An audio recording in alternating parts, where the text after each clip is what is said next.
Anderson Tendulkar trophy कल के दिन दोपहर के 3:30 बजे से शुरू होने वाली है। पहले टेस्ट के साथ जो कि होगा लीड्स एजबास्टन में। वो पिच ऐसी होगी जो कि बॉलर्स को ज़्यादा सूट करेगी, क्योंकि मैंने बहुत ज़्यादा देखा है कि एजबास्टन में ज़्यादा शॉट लगते नहीं हैं और ज़्यादातर विकटें भी ऐसे बॉलर्स लेते हैं जिनकी स्विंग और एक्यूरेसी काफ़ी अच्छी होती है। तो मैं इस बात पे बिलीव करता हूँ कि एजबास्टन जो है किसी भी बैटर के लिए शायद कोई पैराडाइज नहीं होगा। Paradise it would be for bowlers, not for batsman. और सब लोग ये सोच रहे होंगे कि एंडरसन तेंदुलकर ट्रॉफी क्यों नाम रखा हुआ है।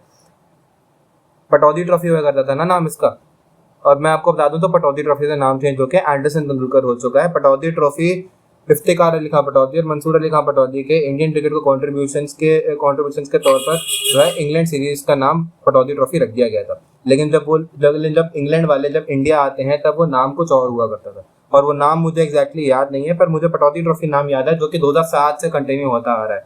बाकी उससे पहले ही कोई प्रथा होगी जो कि मेरे को आई थिंक याद नहीं है। पर हाँ, ये था कि पटौदी ट्रॉफी से नाम चेंज होकर एंडरसन तेंदुलकर हो चुका है, और जब वो लोग इंडिया आएंगे तब तेंदुलकर एंडरसन ट्रॉफी हो जाएगी।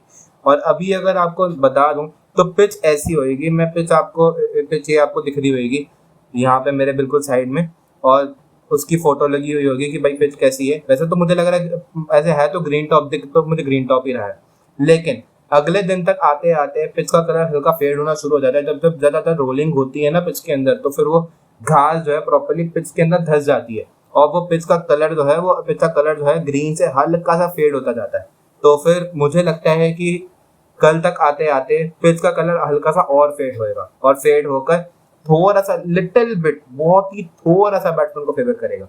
बाकी मैं मेन मुद्दे से तो भटक गया, सॉरी। मेन मुद्दा ये है कि भाई बहुत सारे ऐसे अपडेट्स भी आए हैं और कुछ हिंट्स भी ऐसे आए हैं जिसके अंदर मैं आपको बता देता हूं, जो कि इंडियन विकेट टीम के बारे में जानना आपको बहुत ज़्यादा जरूरी है। अपडेट्स उसके रिगार्डिंग है कि स्क्वाड में क्या क्या एडिशंस हुए हैं, और साथ ही में इंग्लैंड की प्लेइंग 11 क्या है जो कि उन्होंने अभी अनाउंस करी है, और साथ ही में इंडिया की प्लेइंग 11 कौन सी हो सकती है उनके नेक्स्ट बैटिंग सेशन को ध्यान में रखते हुए हम उसके ऊपर हिसाब से एक प्लेइंग 11 बनाएंगे। तो चलिए शुरू करते हैं सकते फटे नब्बे के लिए। अपडेट से स्टार्ट करते हैं जो कि है इंडियन स्क्वाड से रिलेटेड, और इंडियन स्क्वाड में एक एडिशन हुआ है जो कि हर्षित राणा के ऊपर भरोसा इसलिए जताया जा रहा है क्योंकि हो सकता है कि उनके पास इंटरनेशनल एक्सपीरियंस है, जिसकी वजह से उन्हें अंशुल कंबोज के ऊपर जो है एक प्रेफरेंस रखी जा रही है। और मे बी हर्षित राणा गौतम गंभीर के फर्स्ट प्रेफरेंस चॉइस होते हैं हमेशा। हर्षित राणा गौतम गंभीर के फेवरेट है, तो हो सकता है कि गौतम गंभीर की मेन प्रेफरेंस हो।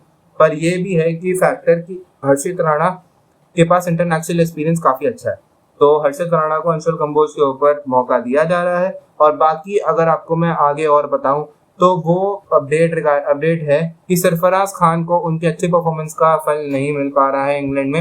हो सकता है आगे आने वाले टाइम पे इंजरी रिप्लेसमेंट में उनका नाम आ जाए, पर आई डोंट थिंक सो कि सरफराज खान अभी ऐड होंगे। बाकी अभी सीरीज काफी लंबी है, अभी इंजरी रिप्लेसमेंट्स भी आएंगे, बहुत सारे प्लेयर इंजर्ड भी होंगे, तो फिर पहले से इंजरी रिप्लेसमेंट्स रेडी करके रखे हुए हैं। हो सकता है श्रेयस अय्यर भी वापसी ज्वाइन कर जाए सरफराज खान की जगह पे। पर हाँ, ये है कि इस इंडियन टीम में बहुत सारे प्लेयर्स ऐसे भी हैं जो परफॉर्म तो करेंगे, लेकिन अगर इंजरी है तो इंजरी बिल्कुल अनसर्टेनिटी के साथ आती है, और अनसर्टेनिटी की वजह से बहुत सारे दूसरे प्लेयर्स को चांस भी मिल जाता है। तो अपडेट्स यहाँ पे खत्म होती हैं। अब बात करते हैं इंग्लैंड की प्लेइंग 11 के बारे में। इंग्लैंड की प्लेइंग 11 के बारे में क्या ही कहूँ, 11वां नाम मेरे को समझ नहीं आ रहा है, और 10 प्लेयर्स जो हैं उनका नाम मैं आपको बता दूं।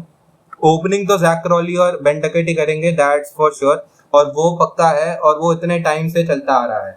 और साथ में नंबर 3 पर होंगे ऑली पोप, जो कि 2022 से चलता आ रहा है कि 2022 से ऑली पोप नंबर 3 पर कंसिस्टेंटली बैटिंग कर रहे हैं। नंबर 4 पर जो रूट आते हैं। नंबर 4 पर जो रूट इसलिए क्योंकि जो रूट जैसा डिपेंडेबल बैट्समैन अभी इस वक्त इंग्लैंड क्रिकेट में नहीं है।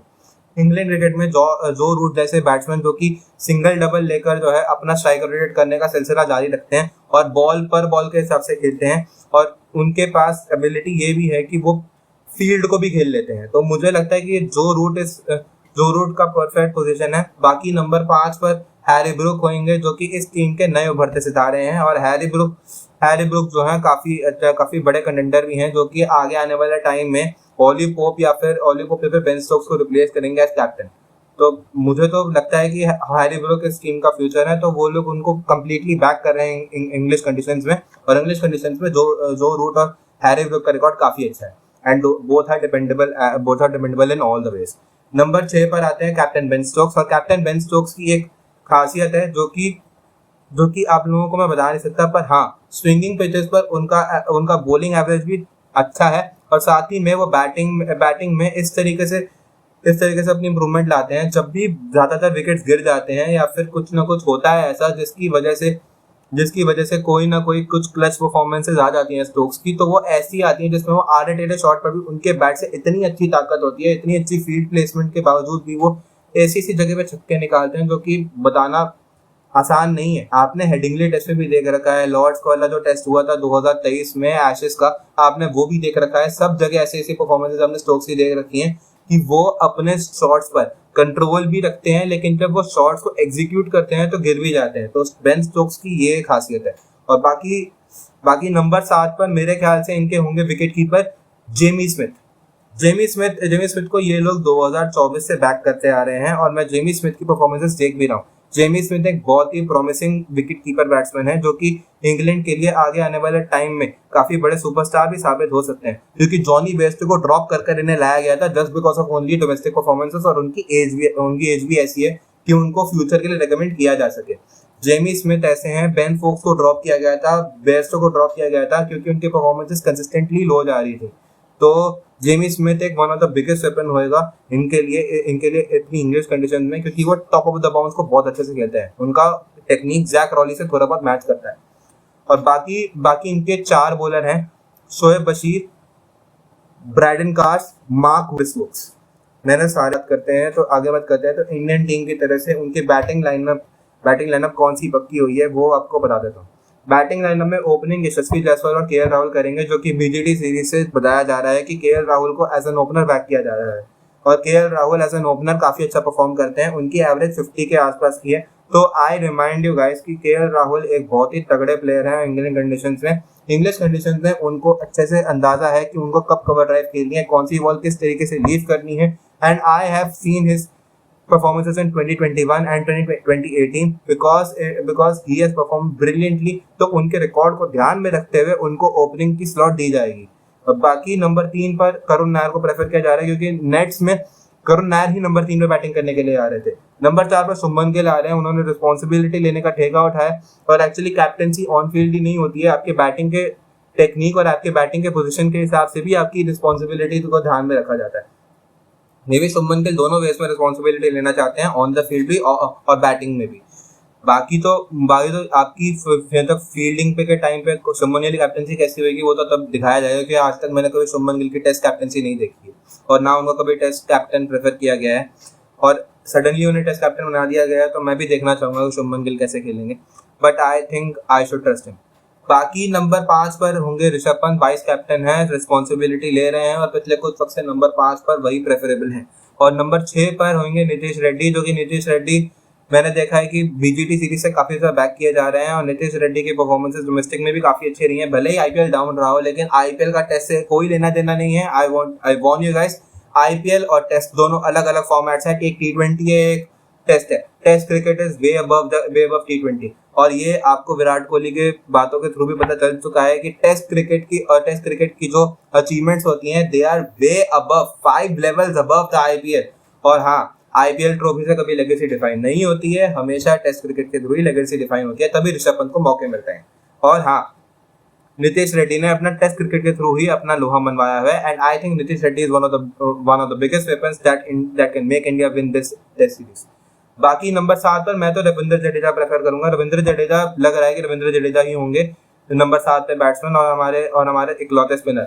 बाकी मुझे नहीं पता कि आगे क्या होगा। बाकी मेरे 4 पेसर तो मैं रेकमेंड करूंगा, अगर बैटिंग के परस्पेक्टिव से देखा जा रहा है तो फिर शार्दुल ठाकुर, अगर बॉलिंग परस्पेक्टिव से देखा जाए तो हर्षदीप सिंह, और अगर बाकी 3 बॉलर्स के नाम आपको जानने हो तो मोहम्मद सिराज और जसप्रीत बुमराह तो है ही है। लेकिन अगर आपको नंबर 3 का तीसरा पेसर चाहिए तो मैं प्रेफर करूंगा आकाशदीप को ओवर प्रसिद्ध कृष्णा, क्योंकि एक्सपीरियंस भी ज्यादा है। ऊपर से आकाशदीप अगर इंडियन कंडीशंस में बॉल को इतना तगड़ा स्विंग करा सकते हैं, तो I think swinging conditions, overcast conditions में आकाशदीप की परफॉर्मेंस तो काफी अबव लेवल जाएगी। So I am through with this fact कि आकाशदीप को उसके ऊपर प्रेफर किया जाना चाहिए प्रसिद्ध कृष्णा के ऊपर। बाकी if प्रसिद्ध Krishna performs better in the net, then I think प्रसिद्ध Krishna will get a chance, but I don't think so कि प्रसिद्ध Krishna will get a chance।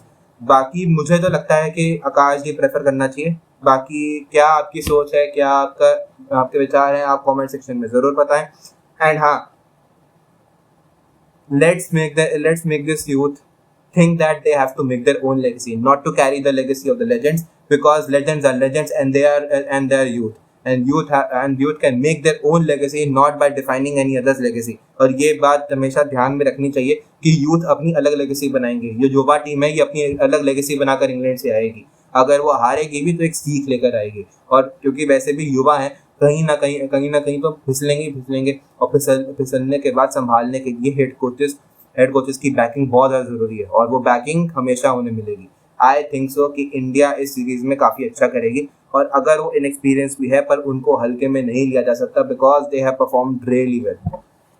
So I will back India to win this test series 3-2। मेरी तो prediction ये है, लेकिन अगर मैं कहूँ तो दूसरे पर्सपेक्टिव से तो मुझे लग रहा है शायद एक टेस्ट मैच बारिश की वजह से ड्रॉ होगा और 2-2 से सीरीज बराबर भी हो सकती है।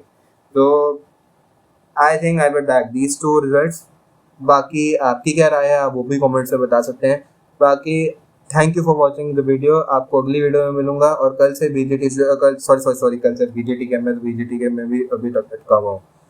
कल से एंडरसन तेंदुलकर ट्रॉफी शुरू हो रही है, और एंडरसन तेंदुलकर ट्रॉफी कल होगी मतलब ब्रॉडकास्ट, डिजिटली ब्रॉडकास्टिंग होगी उसकी जियो हॉटस्टार पर। डिज्नी प्लस हॉटस्टार चेंज हो, जियो हॉटस्टार हो चुका है, जियो हॉटस्टार पर होगी और स्टार स्पोर्ट्स नेटवर्क पर होगी टीवी ब्रॉडकास्टिंग।